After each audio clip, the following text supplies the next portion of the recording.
Hey everybody, it's Bob Clagett from I Like to Make Stuff. I'm here with David Picciuto and Jimmy Diresta, and this is episode 22 of Making It. 22. What's 22. Up, guys? Wow. It's crazy, 22. Huh? Yeah, we can drink now. We still haven't jumped the shark, or have we? What? Probably. But you know, that number is going to keep getting bigger every single episode, and so we probably can't keep going like, oh wow, we finally got to one more number. But it is pretty cool that it's 22. Anyway, well, we consider we kind of started on like a whim, just like, hey, let's give this a shot. It's really interesting that there's enough support to keep it going. So thank you everybody for that. Yes, definitely. Speaking of support, if you guys want to help us out and get us in front of more people, go to iTunes, leave us a review or a rating. That helps. Actually, it helps a lot more than you would expect, which is kind of weird because it seems like it wouldn't, but it does. Just the way iTunes works, kind of the more interaction you guys have with the show there, the more it pushes it up in front of other people. So, yeah, do that and, pass around the episodes on Twitter and stuff. We appreciate it. Yes, very much so. Yeah. So what's everybody working on? I put out a couple videos this week. One video was the 3D layered epoxy photo where if you haven't seen it, I take one photo and I turn it into two. So I cut out the background.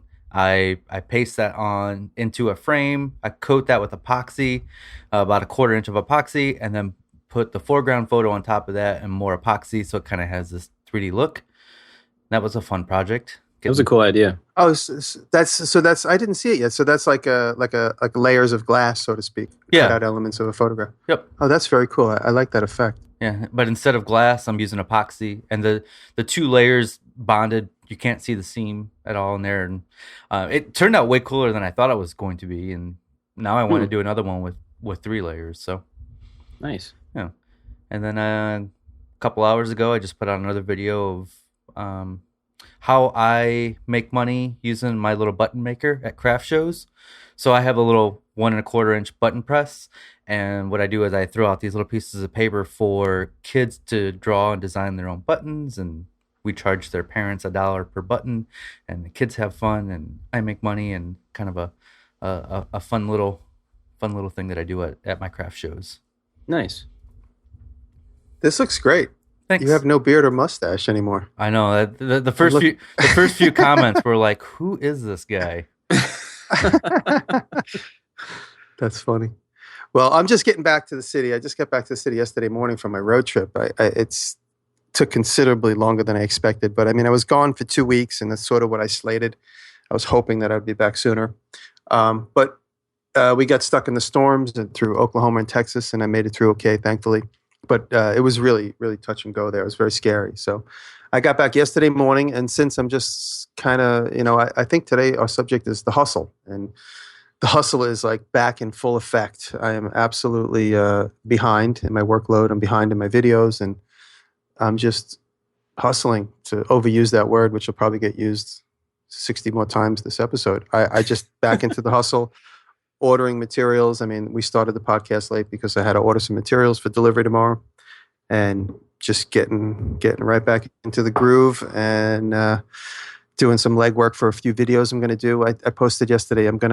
Since our conversation last week about knives, a lot of people wrote to me and they were intrigued with my knife collection and my habit of spending a lot of money on knives. So I decided I'm close to 200,000 views, 200,000 subscribers. So I'm going to carry on my tips and tools video series, and this will be number 2. So I guess every 100,000, if I continue to be that lucky, I will do a tips. A tools and toys video. So this will be episode 2, and it's going to be mostly about my knives. And I don't have many watches, but I'll talk about my watches because a few people ask. So I'll do my knives and watches. Yeah. So, so I'm just getting ready for that. And I have knives tucked in 10 different drawers in my house. So literally I was going through my sock drawer. I was going through my filing cabinet. I was going through my desk drawer where I actually do my bills.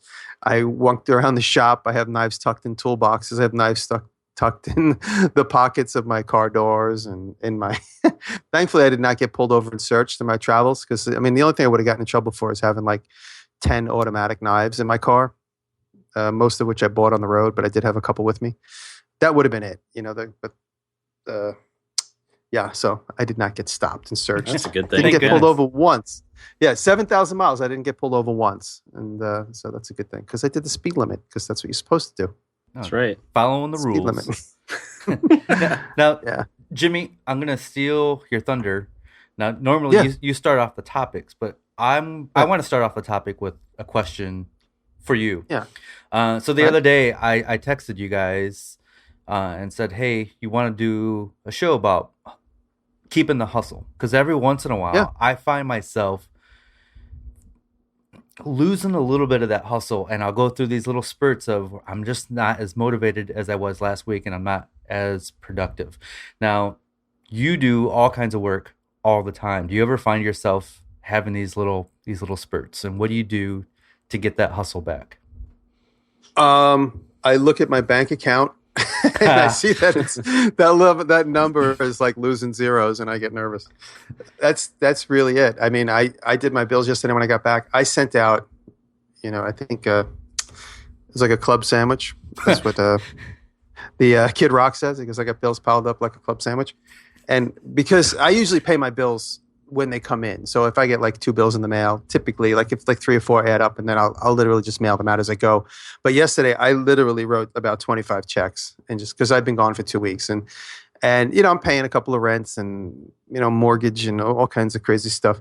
And so when I do that, I sit down and I write 20, 22 checks, and I drop them in the mailbox, and I go right home and I just immediately start hitting back all my contacts and people. And I have a few jobs in play right now, and I have some research to do, and to source either materials, or think about at Make a Fair. I talked about I'm going to be doing like a cabinet out of a truck bed, so I got to find a cool old truck bed to buy and source, and figure out how I'm going to logistically get it to my house and work on it.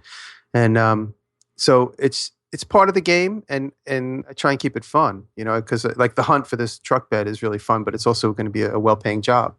So, I mean, I have a big interest in antique trucks, so it's fun for me to research and find one that I could modify and play with. And, my hugest motivating factor is just money, and making sure my bills are paid. And I mean, I'm not, like money, of course, that's what we all go for, is to try and make money.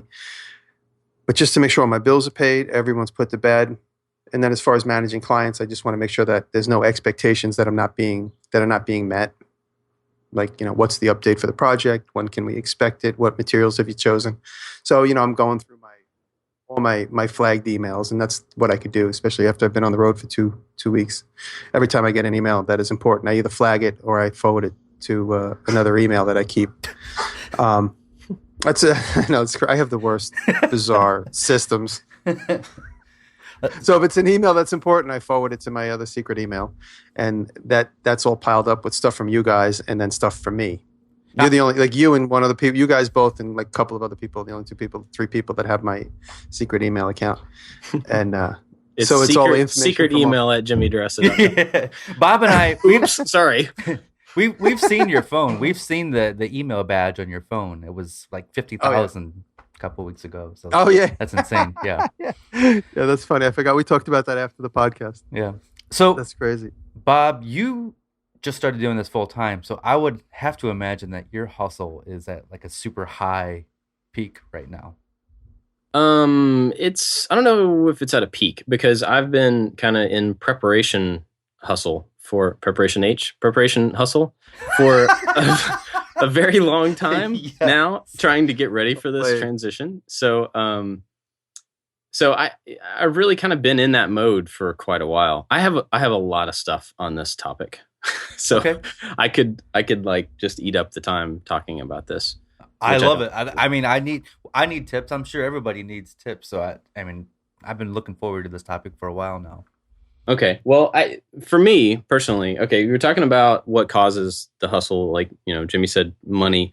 I was thinking about that, and I kind of look at it a little bit further out as just survival. So, the reason I'm hustling, the reason I am putting all this effort and planning into things is survival, both of my family and of my business as its own thing.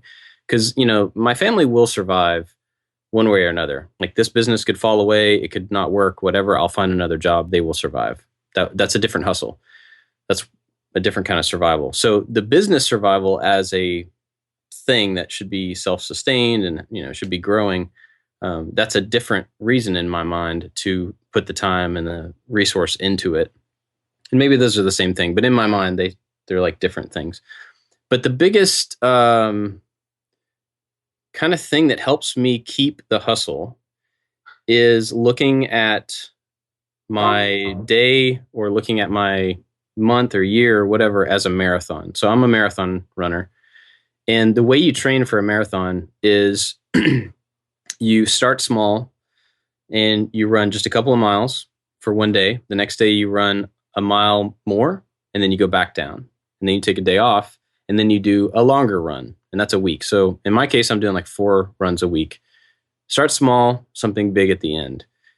But in your first week of training, it's still really low mileage, okay? But it's 18 weeks of training. So you start with really low mileage, and then 4 days a week. Next week, everything goes up a little bit. The next week, it goes up a little bit. Next week, it goes up a little bit. And then after 4 or 5 weeks, you take a week where all those numbers go down. So this may be hard to visualize, but the point of it is you run uphill, theoretically. You run uphill for a while, and then you go downhill a little bit to rest and relax. And then when you start going up the next hill, you go harder, and you go faster, and you go higher. But then eventually you take another break, and you go back down a little bit. And you keep doing that. And so when you train for a marathon, it's not that you all of a sudden tomorrow have to go, I have to figure out how to run 26.2 miles. It's tomorrow I have to run 2 miles, and the next day I have to run 3, And so you do these little things. So all that to say that if you miss one of your short runs or even one of your long runs, it doesn't really affect the fact that you're eventually going to run this marathon, which takes every single bit of you as a human being to do. So when I look at hustle and business and life and that same thing, it's like incremental steps, small incremental steps will build up eventually to the thing that you want to get. And along the way, you're going to have to take some times where you step back down and you take a little break, And you were talking about those, those moments where you're not feeling like, yeah, I'm really going to get after it today. And those are not a bad thing. That's like a natural part of the training process to get better at something, is running hard and then backing off, giving your body a time to rest, giving your mind a time to rest or whatever. And then you go back to it. Because if you were on all the time, if you were sprinting all the time, you would never actually be able to run a marathon because your muscles wouldn't have the chance to rest. That makes sense? Yeah, absolutely. Yeah. Is that way a great metaphor, really. Over-explained? No. No, it's a great metaphor. I mean, for me, I just did this long 2-week, out of the shop thing, and the anxiety is just like overwhelming for me because the whole time I'm thinking I'm not making money because I am not in the shop. I'm only spending money. Yeah. And, it's a double whammy for, someone who's self-employed. People say, oh, take a vacation. I'm like, yeah, it might only cost $1,000 to go to Tulum, but the 2 weeks I'm gone, I'm losing all that money of not working. Mm-hmm. So, it is a difficult thing, but it is also very important. The trip I just took, I got so much visual input. There's so many small little things that I thought of, probably 10 germs of movies that I will ultimately make. It was just, I needed that. I really needed that. David, what are you going to do about your hustle? I have these ups and downs, and I think what I do is I just get started on the next project. And sometimes that getting started is the hardest part. We've talked about that before. But once you really get into the meat of a new project, sometimes that excitement just hits you right in the face, and I'm like, And so I finished one project, and now I'm like, I'm not gonna stop. I'm diving right into the next project here. So it's back in full force right now. It was just like this, I just had these little lows every once in a while. I'm like, why are they there, and what do I got to do to get rid of them? So I have a question about that. So in those, if you're looking at projects in that way, is like, I'm really into this one I'm on right now, but then there's a low right after it's finished or whatever the case may be. How much overlap do you have in your planning process between projects, between videos, between sponsorships or whatever? How much overlap is there between two things? Is it really like finish one, now look for the next? Or no, I think sometimes I have too many things going on in the future, right? Like, so there's a handful of sponsored videos coming up, and I didn't really schedule them. I just said, hey, yeah, we'll do them right away. So I had a scheduling conflict with myself, and now I kind of got overwhelmed. Like, okay, now I got to do these 3 project videos right now to make these 3 companies happy. And all of a sudden, I'm not making myself happy because I'm not doing what I want to do. So I think I just need to schedule better, and then I won't have these little lows. I won't feel overwhelmed. Yeah, I'm feeling that way this week, of course, because I promised people a lot of stuff, and then all of a sudden, like I just had this conversation with somebody a couple hours ago. Like, when my friend came to New York, I said, "When are you going home?" He goes, "I'm going home in June next week." And I was like, "Wait, June is the next month? I thought there was a month between May and June." He goes, "No, no, no." For a second, I'm like, "Oh, when you said June, I thought you were leaving in a month from now, like over a month from now." But in my mind, I just keep I put things off. Like, I promised somebody something, and by the end of May, that's fine. And then we got a little bit of the next month. And I just realized that June is the next month. Like, June is literally like after this weekend, June begins. And so now I have several things to complete, or at least begin, so that I know that, once I begin them, I know that they're already in the chute. I've talked about that. And it's you just got to be careful what you promise. And then, people are pretty understanding too, for the most part. If there's like a hard out, that's like sometimes, like for instance, you guys know I'm helping my friend with this poster this weekend for this book event he's doing, and that's a hard out. I can't move that. So that's my priority right now on my list, is like the things that can't be moved, the things that have like sort of a liberal deadline or flexible deadline, I should say. Those are the things that I could kind of move around like puzzle pieces. But I always focus on the absolute drop dead things that need to be done, because they'll be delivered to an empty room if I'm not on time. So that's another way of handling it, is like prioritize and make sure that the things that can't be late are the ones you're working on. Right. Yeah, I think that's a big part of it. And I'm finding, so I'm about to start doing a vlog series on my channel, but it's going to be very specific to like what the transition looks like doing this full time, because I think a lot of people really have a lot of questions about it.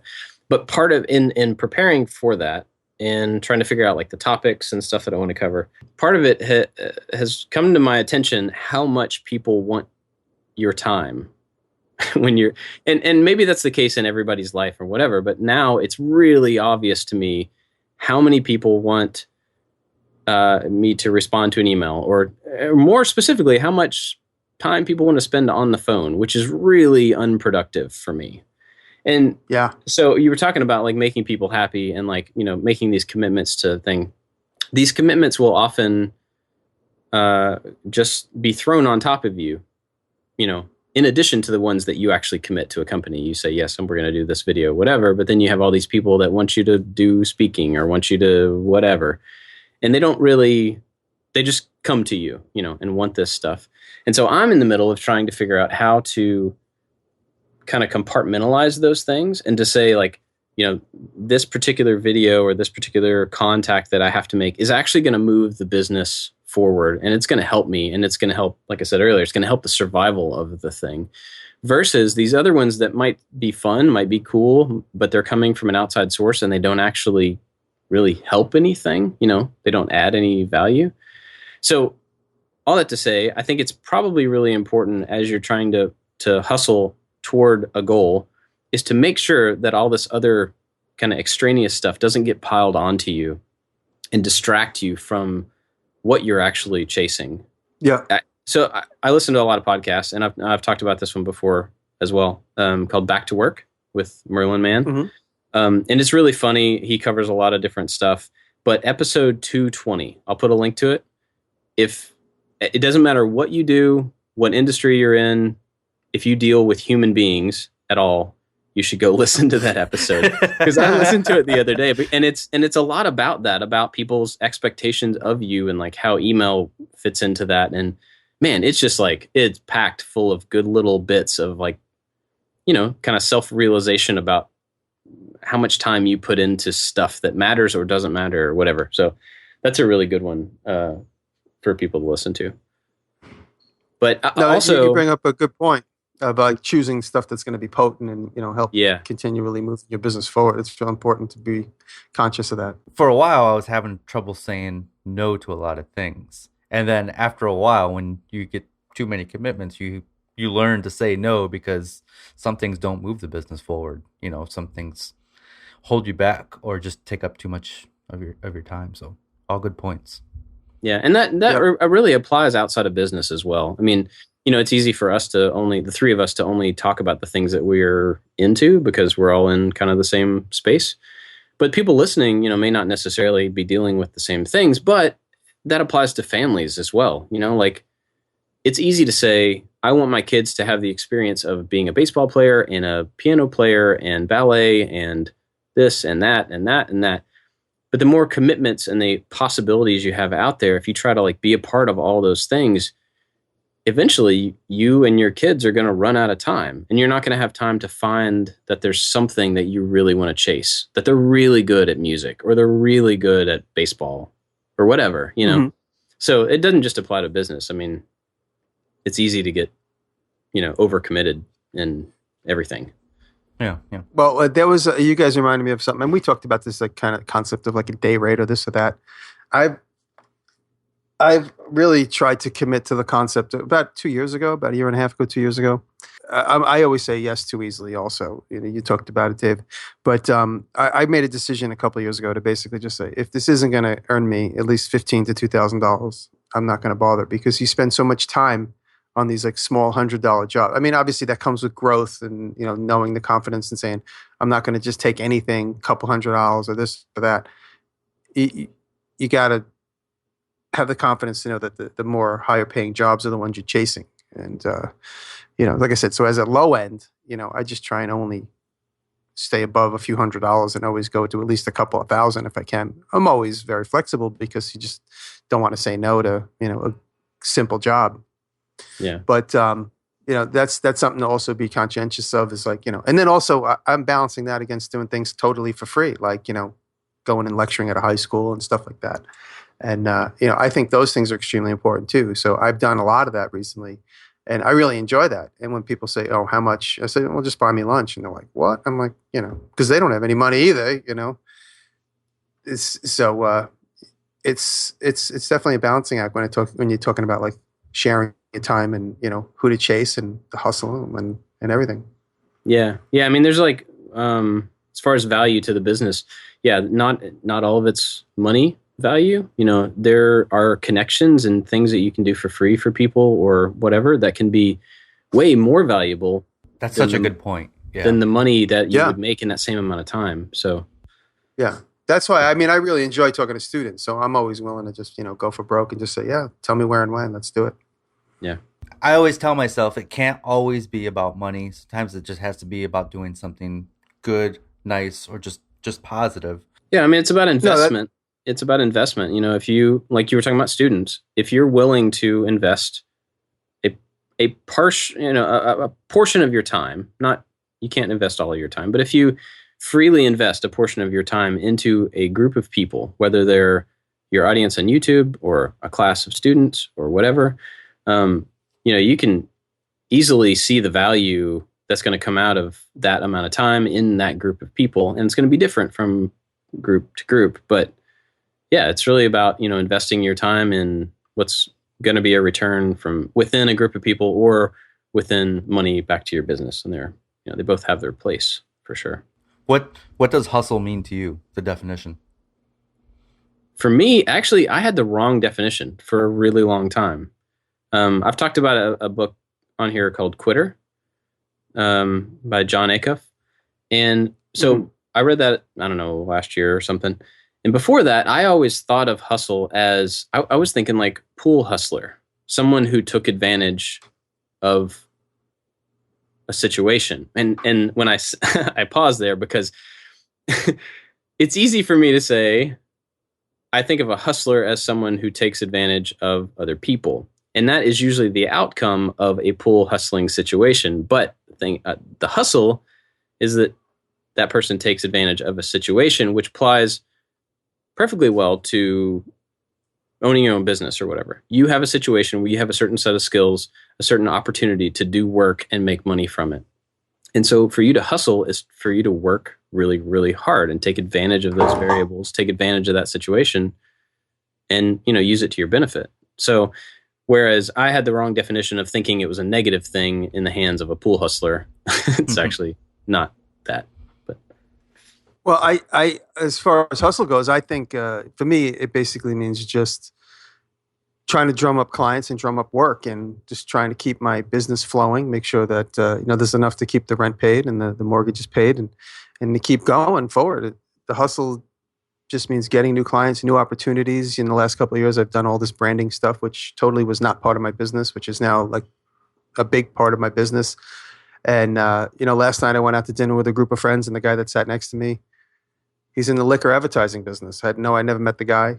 We just spent an hour talking about the business, how we could work together. So right there, that's part of the hustle. It's just like meeting people in and around through social contacts and social events. And, if you have like interests, figure out how you could potentially help each other out.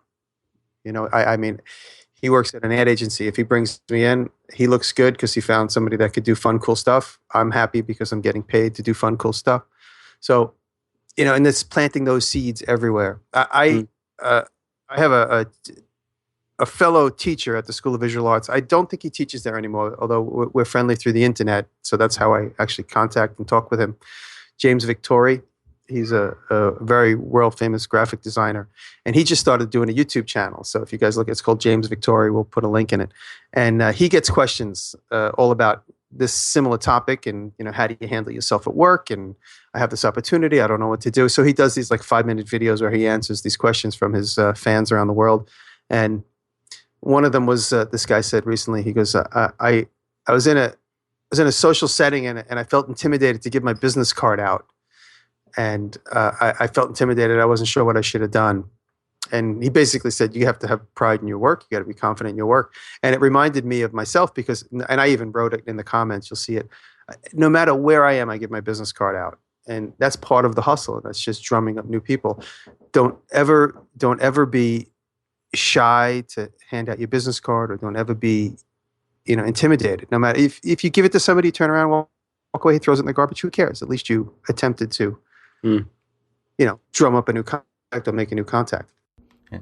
To answer my own question, I think of hustle as an effort towards a purpose, right? So like I could wake up in the morning and just do what I do without much effort if I wanted to, but I'm not pushing myself. I'm not reaching for those goals where I want that effort to always be there. And I want that energy to always be pushing forward and always putting effort into it, always trying to make myself better and my end product better. Right. So what are some of the things that you think get in the way of that pursuit? Well, like I said before, I think not scheduling myself correctly can get in there. Sometimes finishing a large project, I kind of want to take a break for a couple days and just kind of recharge. I don't know. I think it's mostly just scheduling. I keep saying the word money in this topic, and I'll probably get some bad comments because I probably said it one too many times. But what I've noticed with my friends and the people around me, sometimes I notice when they get a big paycheck, the hustle just like stops for like 2 weeks because they're like, they could relax.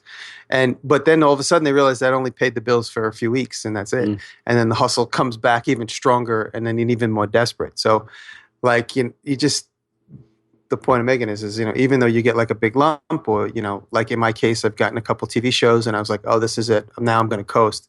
It never worked out. And I realized I learned on early on that it didn't work out. So even when we were shooting Dirty Money, I was still doing other work behind the scenes. And they're like, you really got to do this? One of the production teams, like, don't you have like, aren't you busy? I was like, this show doesn't pay well and it's going to go away. And it did, and it didn't. So there, I'm glad I kept my business going. Yeah. So, I've seen a lot of people, even get contacted by TV companies and then they're like, oh man, this is it. I'm like set. But that's just an example of where, you just got to keep moving forward. Every one of these little sort of like rungs on the ladder, they're not the top of the ladder. They're just a rung on the ladder. So you got to kind of remember that.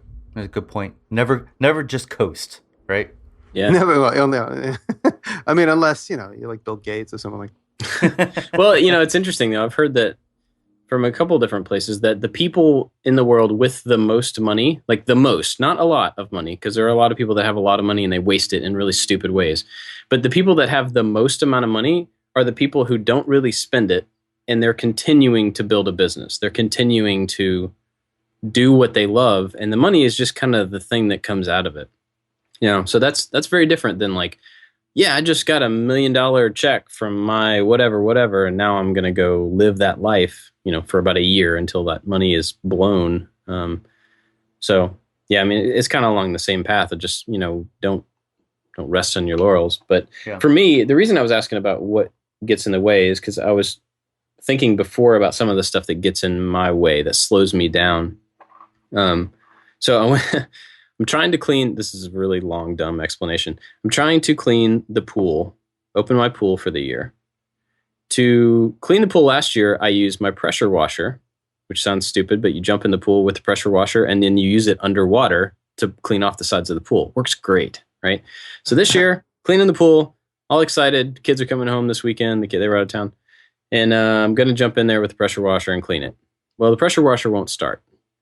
So then I have to go through all the process of making, and I still don't have it working, but it would go through the process of like, all right, clean the carb, change out the spark plug. I buy the wrong spark plug. Got to go right the other spark plug. Get the gas, get the additive, all this stuff. I'm going down this. Did you use True Fuel? No, I didn't, but I saw it at the store.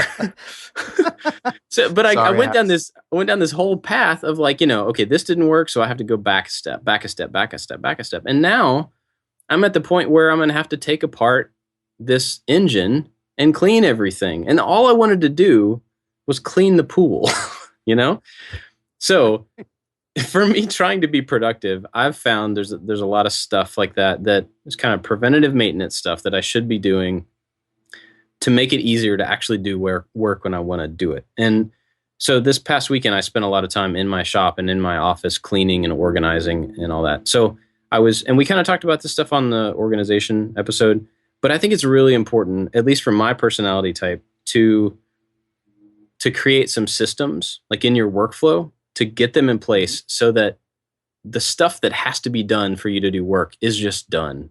Like it's just always there.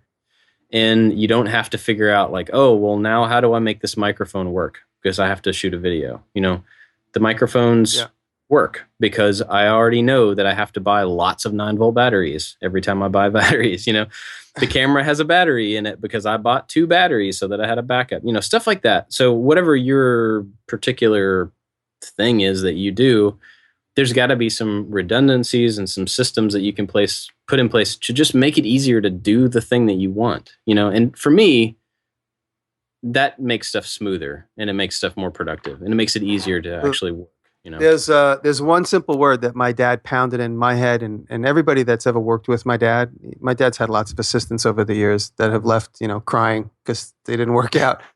But my dad's always been sort of like, my dad was a New York City fireman for 30 years, but he always was a handyman and a carpenter. And we built houses when I was younger. He was basically just like a guy with a truck that could do whatever you needed him to do for a day's pay.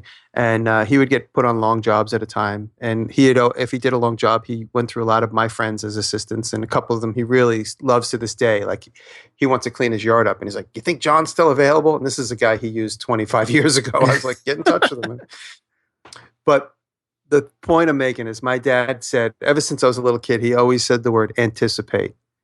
Anticipate my moves. If we were assisting him, anticipate my moves. But he basically meant that for everything. Anticipate. If you know you're going to wake up and the first thing you got to do is you got to order the plywood so that when you get to the job, the truck is there with the job, whatever it is. So that's, Bob, what you're saying is anticipate. Anticipate that, when the spring comes, I'm going to have to start my chainsaw, my gas mower, my this, my Harley, my this, all these things. I'm in the same boat where I have like all these tools and toys sitting in my backyard upstate. And every spring I have to use them at one point, but I don't need them through the dead of winter. So I got to make sure that they have the proper, stuff in there and keep them for the winter. And so I'm anticipating that in the spring, 10 months from now, I might actually need that tool. And I've gone through it where you take things apart and you just like, now I'm only upstate for 2 days a week. I'm spending half of one day trying to figure out how to get this damn tool started. So, I mean, that's just a similar example I can relate to. But when it comes to anticipate, I just spent time on the phone ordering materials for a job that I have to do that's due in July. So it's just anticipating and managing your time. And knowing, instead of saying, okay, that job's due in July, then you call the company in July and you say, I need the special material. And they're like, oh, won't be available for 3 weeks. And you're like, what? And then, then you got to call in, then your expectations aren't being met with your clients. So anticipate. Yeah, and that ties in a lot to what you were saying, David, about scheduling. I mean, those two things play together a lot, you know.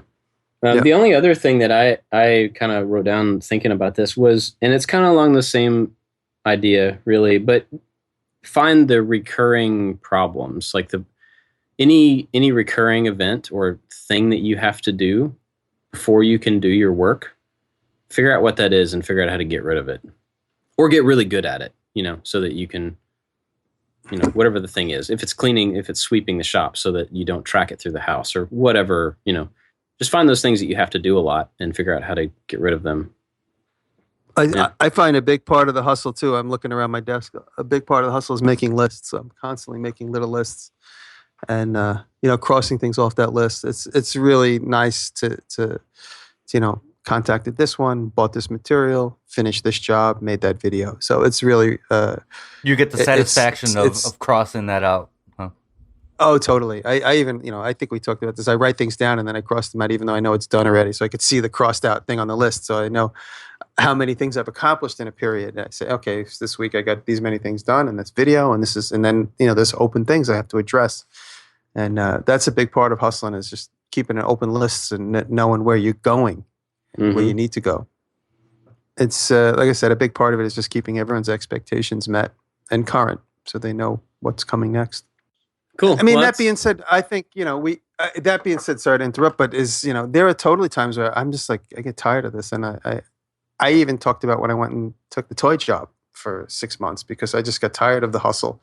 And as soon as I was done with those 6 months, I was like, I am so happy to get back to this, you know, air quotes, hustle, because it's so much more rewarding to just dig and dive and grind and make friends and make new clients. And so everybody needs a break, but it's nice to get back. Yeah, you do need that break. And you have to be able to schedule it in and like give yourself some grace to be able to, like, you know, I need to decompress. I need to not work for a little while so that I can work better. I mean, like, I'm a dad, and sometimes you have to not be a dad for a little while so that you can be a good dad when you need to be, you know.